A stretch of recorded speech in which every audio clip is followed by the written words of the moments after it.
First off, thank you for having me here.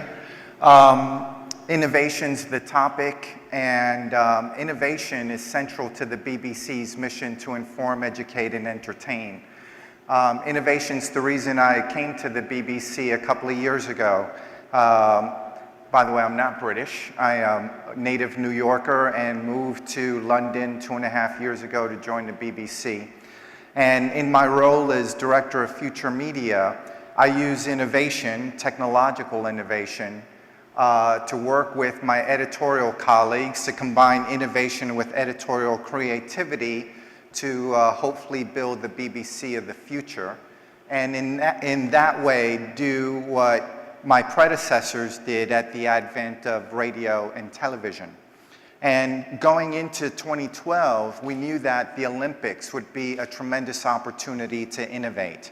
For the BBC, that's always been the case. We brought outside broadcasting. The first outside broadcast in the UK was for the 1948 Olympics.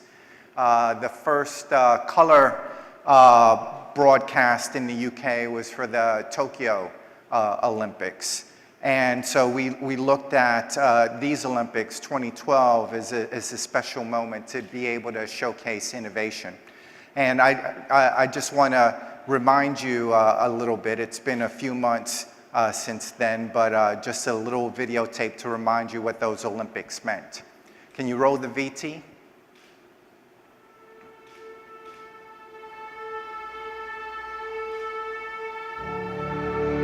The Olympics brings together the people of the world in harmony and friendship and peace to celebrate what is best about mankind.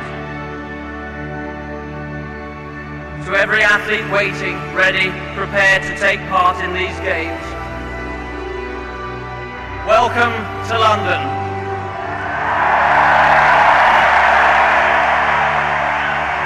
There is a truth to sport, a purity, a drama, an intensity, a spirit that makes it irresistible to take part in and irresistible to watch.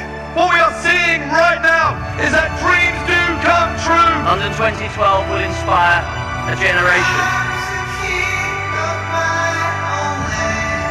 In every Olympic sport, there is all that matters in life.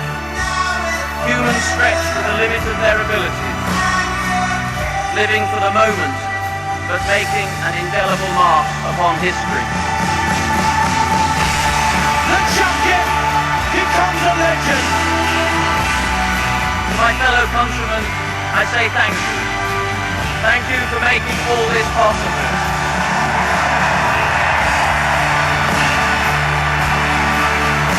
Jessica Ennis is the Olympic champion, best all-round athlete in the world.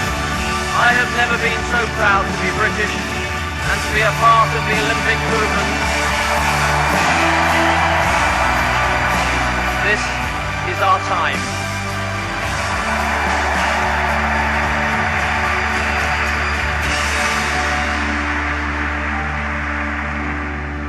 And one day we will tell our children and our grandchildren that when our time came, we did it right.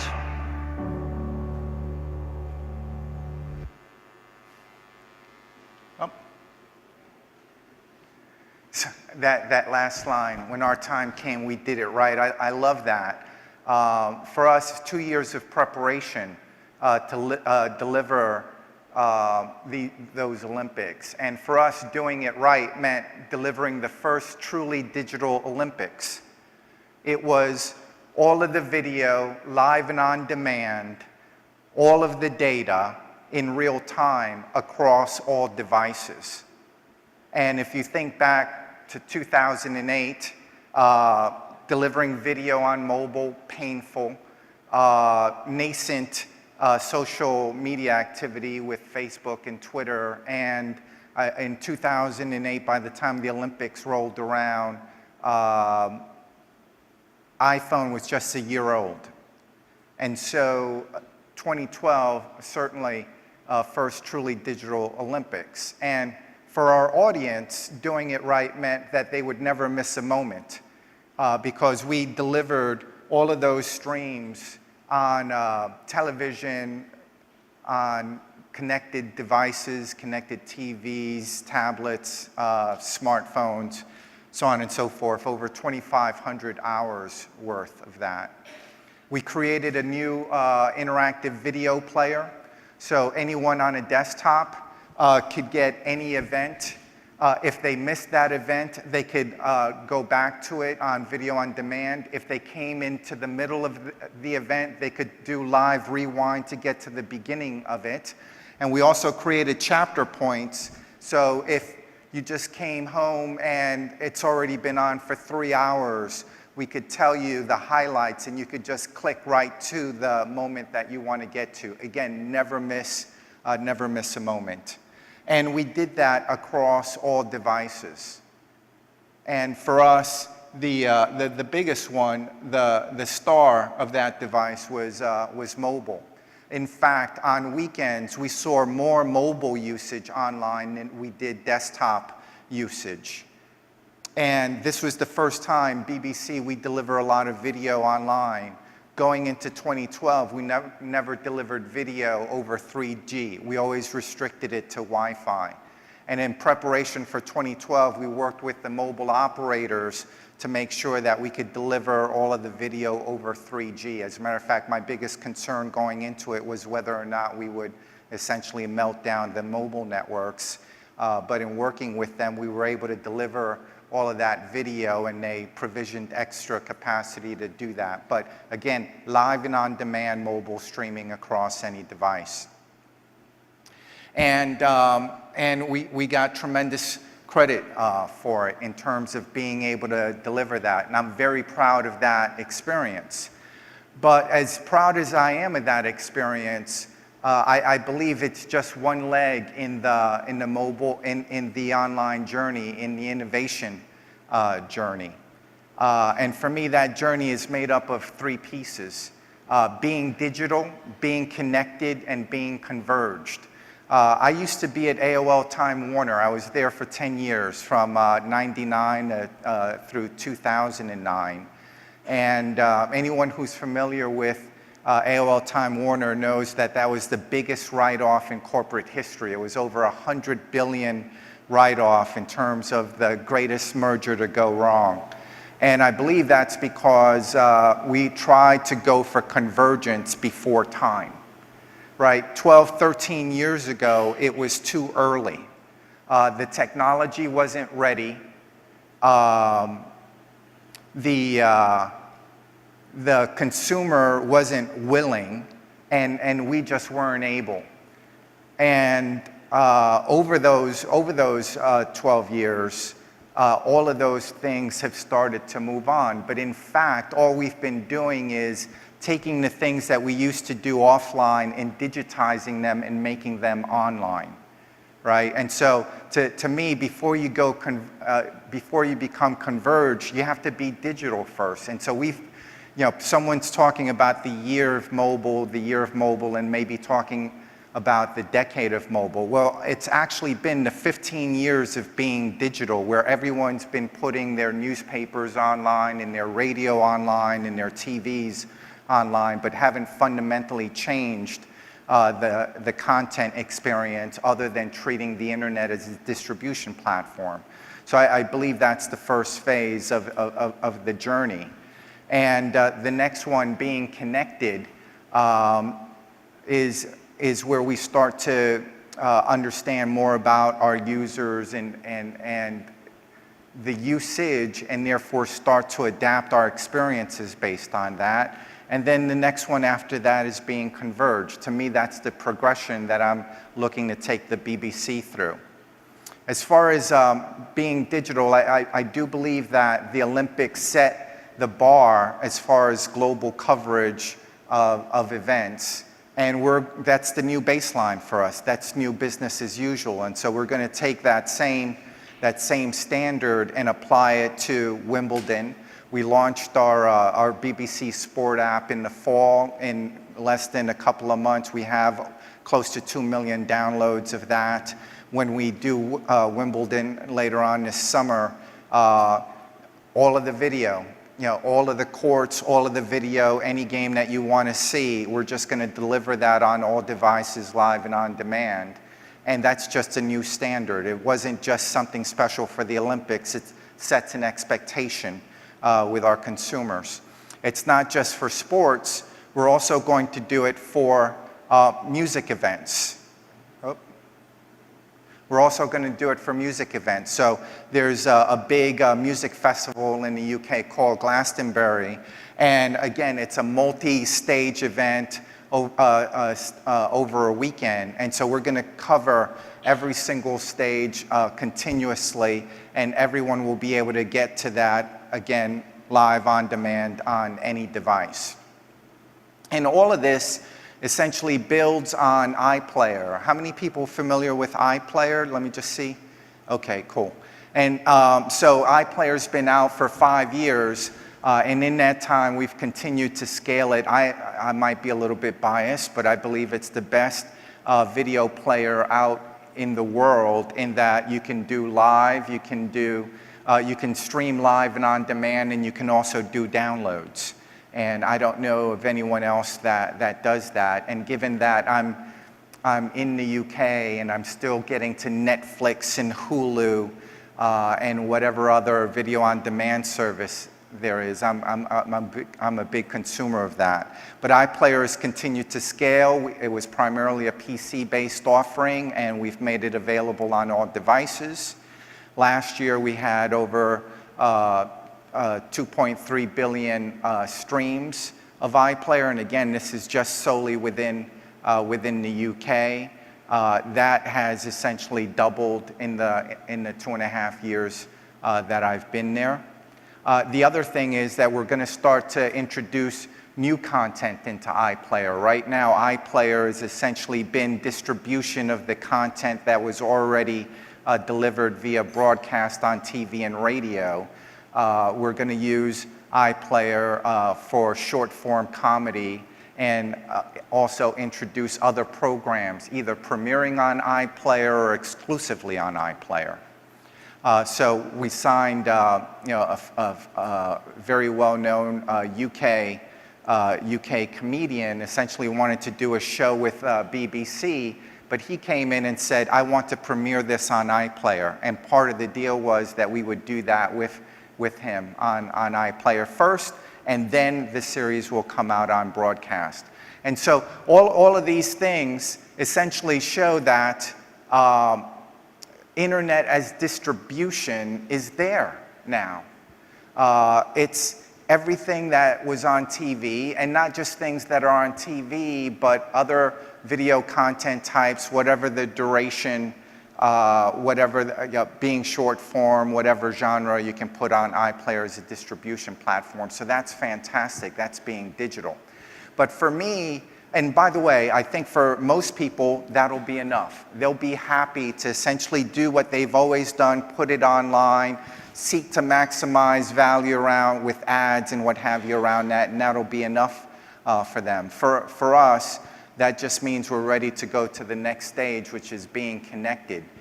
And when I describe being connected to my colleagues at the BBC, I essentially say it's about connecting with the people formerly known as the audience. Because everyone at the BBC says that they're very audience-centric, right? So we know all of the segments, we know the type of people that are watching each program, that we're putting on radio or television, but we actually don't engage with them as people or as individuals. And in fact, if I push a little bit, one of the advantages of being the New Yorker inside the BBC is they give me a little bit of freedom to just push them a little bit. I say that actually, if you look up the definition of audience, it is viewer or listener to program, right? And if that's the case, do you really care about that person, or do you really just care about your program? And as long as someone is viewing or listening to your program, then it's all good. And then if they're not, then hey, I don't really care about them.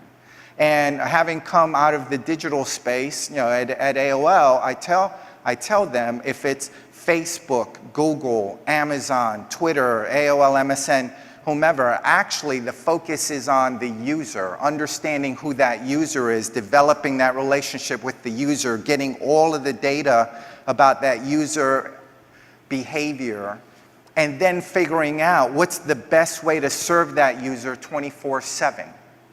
Right? And so challenging media companies to actually, who have never really had to deal with people, right? Challenging them to say, hey, why are you relevant to me at 8 o'clock in the morning, at 4 o'clock in the afternoon, on a Thursday as I'm preparing to see what I want to do with my family for the weekend? Do you understand me, and are you programming to me as an individual? And to me, that's what the medium of the internet does, is it empowers that. So we're just beginning on that journey. I think we've mastered digital, but now we're just starting to do connected. We have a couple of apps that we've started with, so people talk about second screen early on. We launched a couple of apps. They're both play-along apps. We have a program called Antiques Roadshow, where people are, and the app essentially allows you to guess what the price is or the value is of the antique. And then we also have a play-along app with the voice. But for me, this is just the very beginning of what it would mean to start to create these connected sort of experiences. We're also, anyone familiar with Red Button? Okay, just one person. When I went to the UK, I was amazed that on the remotes, when you press red, it actually brings up a companion experience to whatever's happening on the television. And these guys in the UK, they take it for granted. They've had it for at least 15 years. And I said, wow, we've never had interactive TV in the US. We just weren't able to crack it. And so we have over 20 million people a month that are used to pressing red for additional content or taking a quiz or something alongside the program on television. And so we're bringing that, which is powered by broadcast, over to online. So now when you press red, you're actually going into a seamless online experience. And so if you're watching a show, this is strictly Come Dancing. If you press red on your TV remote, then we'll show you what else we have available for you if you want to go away from that. If you're logged in, we might ask you if you're interested in voting, or if you're interested in specific clips that your behavior has led us to think that you might be interested in. So we're, the opportunity to connect, understand more, and therefore tailor our content accordingly is what's driving my product development. The other thing is we launched an initiative called Connected Studio, because the challenge that I see is that most storytellers have figured out how to tell stories in the medium of either print, radio, or television, but haven't really started to. They don't understand what storytelling means in a medium that's interactive, social, and nonlinear. So we've established an accelerator called Connected Studio. We bring in our technologists, our internal production people, editorial people, but also folks from agencies and universities and what have you. And we say, hey, here's the capability that we have. We have the capability to let you know who that person is watching right now. We have the ability to let you sync to that program. So if you want to create a play-along experience, you know exactly when that wheel is turning or when that action is taking, and we'll enable that real-time experience. We have all the metadata for the program itself, so if you want to take that. And so if you want to create a learning game for a kid that's synchronized to our real-time TV show, then I have all of the technology for you to be able to do that. I just need the creative storyteller to come in and figure out how to use that to tell a story, create an experience that's compelling.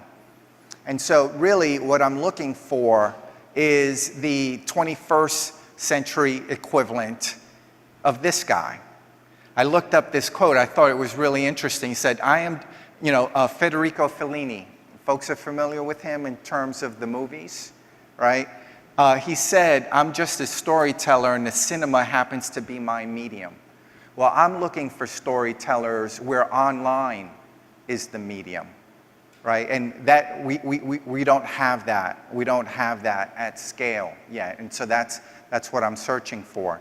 And so that when 15, 20, 30 years from now, when people are looking back at what we've done at the BBC today, I want them to refer to us and the impact that we had in terms of shifting storytelling. And they might be talking about the holodeck or something like, by the way, any Trekkies here? If I say holodeck in Star Trek, people get that? All right, cool. I'm a Trekkie. So my job is essentially to boldly go where no man has gone before. And doing what we've done in terms of going from being digital, which to me is just the beginning, to being connected, then we get to the converged space. And I'll just leave you with a clip that describes the journey. It's 90, last year we just celebrated 90 years of the BBC. I'll just leave you with a clip that describes the innovation that the BBC's been involved with. So can you roll the VT?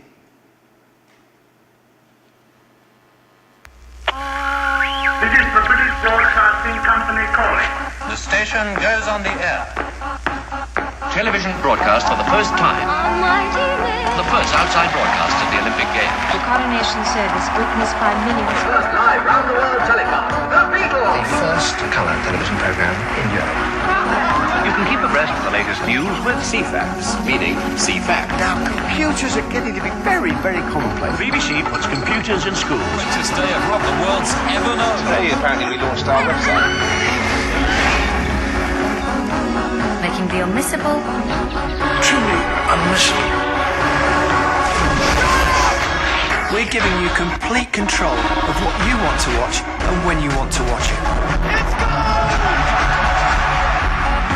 We've been bringing you the future since 1922. Makes you wonder, where next? All right, so any questions?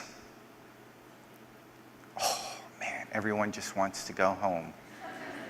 Or drinks, or whatever happens after here. Well, thank you very much.